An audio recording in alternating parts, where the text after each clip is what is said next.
So that small difference would be amplified and that would be your output in the normal scenario. So that proportionality factor is AOL, and you have a proportionality factor of ACM for the common mode noise, and the ratio between those two is defined as common mode rejection ratio. I don't know if this is taught to you, and I don't know if you should know it, but just go over it. I mean, just get to know what it is. But even if there is a problem on it, I guess they'll probably just give you the numbers and ask you to use the formula and substitute them. So common mode rejection ratio. Yeah. So what is that? Like. So you have your AOL, which is like the proportionality factor in front of the difference of V plus and V minus. So these are the V's that you're getting out of your circuit, and your output should actually just be that, right? But you have your VCM noise, which is also being amplified by the op amp by a factor of ACM. So your AOL by ACM is defined as common mode rejection ratio. So you want it to be as high as possible. You want your AOL to be much higher than ACM, right? So ACM is essentially the noise? Is the factor by which the noise is being amplified. And this is the factor by which your actual V is being amplified. Yeah, just look at it that way. Is clear? Where do all those Z outs and C02s come in? That's the circuit that you had in your homework. Well, any circuit can be written in this form, right? You'll have an output impedance, you'll have a loading impedance in the end that would actually be measuring your V out. And you have these two noises, series mode and common mode noises that will get into the system. So it's like any general circuit. I don't know if this is taught to you in class, so. Not really. No? We went over it at the end, but we had no idea where it came from, really. Most likely, I don't think you'll have a question on it, or don't quote me on it. I think you would not. Forget about it. Right. Let us know once you see the exam. You should have an email. Yeah, I'll see you. Yeah, solutions to the exam. You know, I won't get the solution to the exam before the exam. I just like.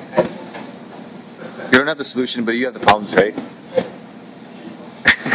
Yeah. Where's this? Just give us the problem. We can figure it out. No, I haven't got them yet. They'll come to your Gmail. I'll leave you logged in. They will be coming anytime soon. I made sure that I will get the question today.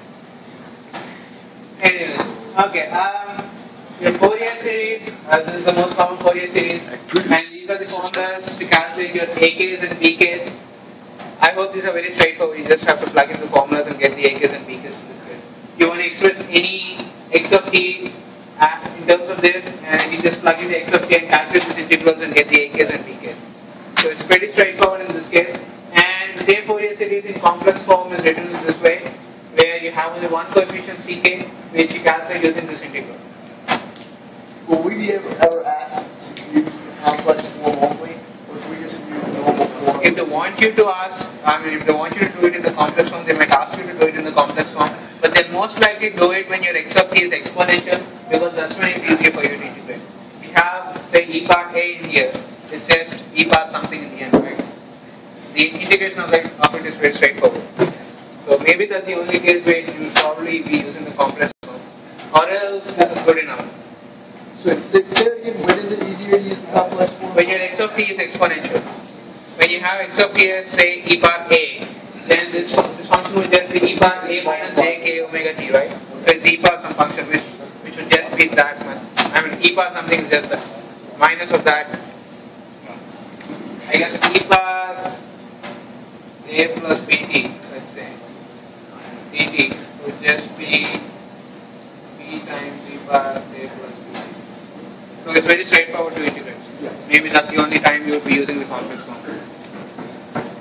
Okay, so you have an x of t which is going into a system whose frequency response function is g of j omega, and you're getting the y of t out. So the y of t is the x of t. You have the frequency response function being multiplied at each of them. So the magnitude should be multiplied with the coefficients a's and b's, and then the phase should be added inside the cosines and the sinusoids. This is your midterm 2 stuff, right? You just multiply it with the magnitude, the coefficients that you add in the base inside your cosines and sines. Right? Okay. When you have a bunch of systems stacked together, you have loading, and this is how you find the loading. So your x1 would just be g1x, but your x2 would be your g2x1, but you have loading which is defined as z2 by z2 plus z of 1. Will it be given to us or what? You'll be given the input and output impedances of this, whatever the element is in there. Oh, okay. But you won't need the z in 1 and z out 3. So you'll not be given the input and output impedances of all the systems, but you'll be given the input and output impedances that you'll only need to calculate the loading. Right? I have z in 2 plus divided by z in 2 plus z of 1. I don't need z in 1. Right? Right. Even in this case, I don't need z of 3. I only need z in 3 and z of 2. So you'll only be given those that you need. Right? Guys, please. Okay, op amps. This is an example circuit for your integrator. You have an op amp, your positive terminal is grounded. So you have this to be 0. And then the current that's flowing through this branch would be EI by R. So the V out would just be drop across this branch, which is minus times the impedance of this multiplied by I, which would eventually give you this. So when you replace your j omega with S, you eventually get this, which means that you're actually integrating it. When you're multiplying something with 1 by S, you're integrating it. When you're multiplying something with S, you're differentiating it. Right? So this circuit effectively is integrating it. If you flip your C and R, you'll be differentiating it. Yeah. What's S? Yeah, j omega. What? J omega. You forgot You C. replace J. What says in the differential, when you have a differential equation, you convert it into a frequency domain by using a Laplace transform. So that's where you get the S. What? Okay, replace j omega with S. You are good. I think Yeah. you forgot C. Oh yeah, sure. Oh, look at you. Is that okay? Yep. Okay. What's the point of doing?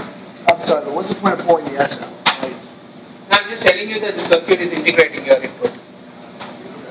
Yeah. This acts as an integrator. The frequency domain. Okay?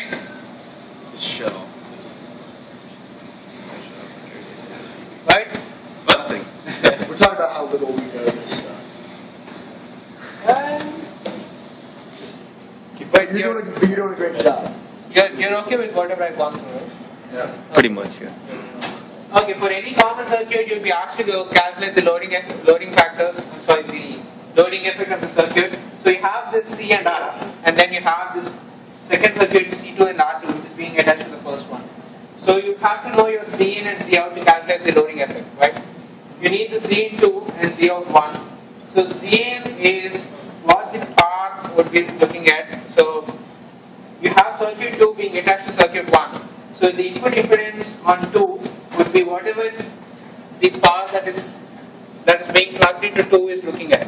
So now this is my power source. The entire circuit 1 is my power source, and then that is looking at your C2 and R2 in series, right? So that would just be this, and your Z out would be when you short your part and look at it from the other side. If you switch C and R, would it change it at all? Switch what? The positions of C1 and R1 and C2 and R2? In this case, it would not. Okay. In this case, it would not. Would you be able to go like over a voltage follower? I'm not really sure. I mean, that like what takes out loading effects or what? I'll go over it. Once I'm done. Yeah, towards the end you can go over it. Yeah, I'll go over it towards the end. Okay, so this is pretty clear now, right? You know how to calculate the input and output impedances. You look at it from one end to get the input impedance, you look at it from the other end, you get the output impedance. Okay? So, okay, this is the time domain system I required. You have an input, an impulse input of 1, and if this is your output, then you can calculate the parameters of your system from the graph that you get out of this. In the time domain, this is how your response would look like. So, a second order system response can look like any of this depending on your zeta. If your zeta is small, you'll have this oscillation, it will slowly die down. If your zeta is very high, you might not even have oscillations, right? This is straight. I mean, you have gone through this for your midterm too. Yeah. Anything else that's not clear?